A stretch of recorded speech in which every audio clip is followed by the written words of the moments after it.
I was going to say Jahmyr Gibbs is a winner because he went a lot higher than we expected and that even he expected. I've been making this point kind of a lot of places, but yeah, always an interesting sign when the player's like, wow, I had no idea I'd be going that high in the draft. So a big winner.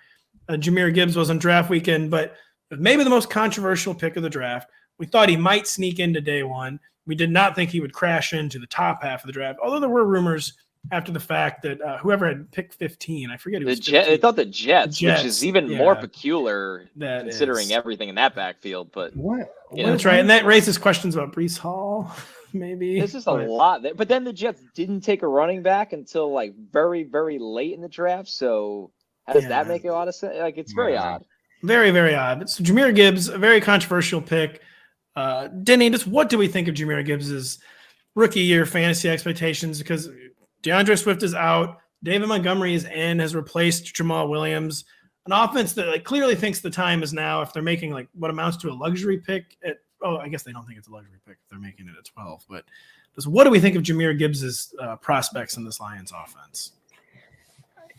David Montgomery is not going anywhere, unfortunately, and David Montgomery is going to score a lot of touchdowns. Demont Nation just cannot be dislodged. No matter I know like Gibbs as a prospect, super exciting, probably will be good for fantasy, especially from a pass catching standpoint.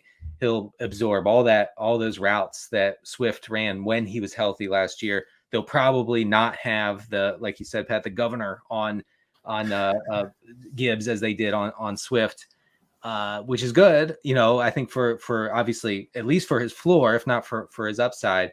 But prospect wise, weight wise, size wise, it does not profile, and I'm not the first person to say this, but it does not profile as a guy who's going to be just force fed the ball. It never was in college either. All parts of the field, right? And so I think we have to come to accept that, kind of expect that, and know that Demont, as you so lovingly call him, is going to be there, and he's also going to be a big part of this running game in Detroit.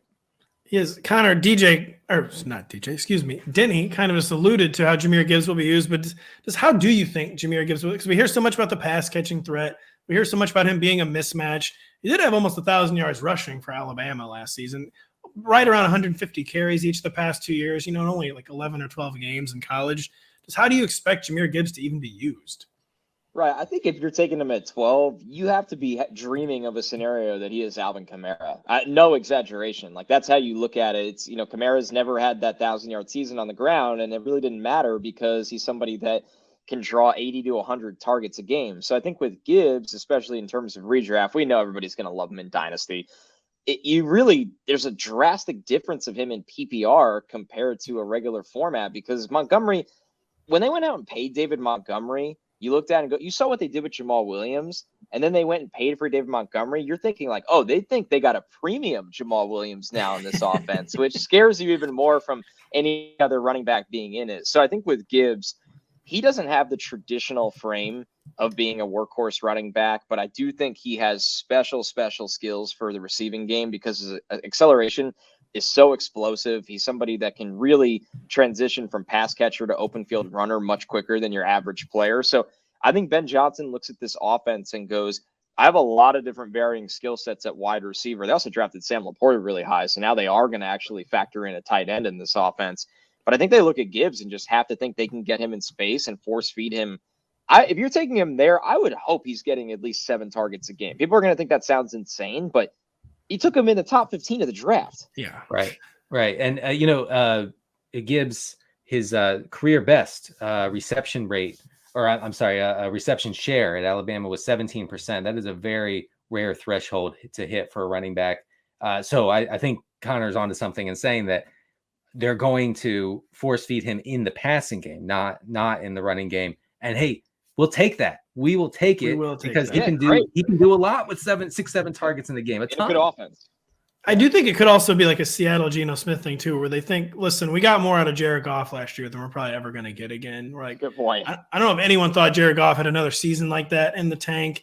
And as a guy who's been traditionally needed like the offense generated for him, Jared Goff's not the guy who will generate offense for you. And Jahmyr Gibbs is someone like very much like Amon-Ra St. Brown who can actually generate that offense for Jared Goff.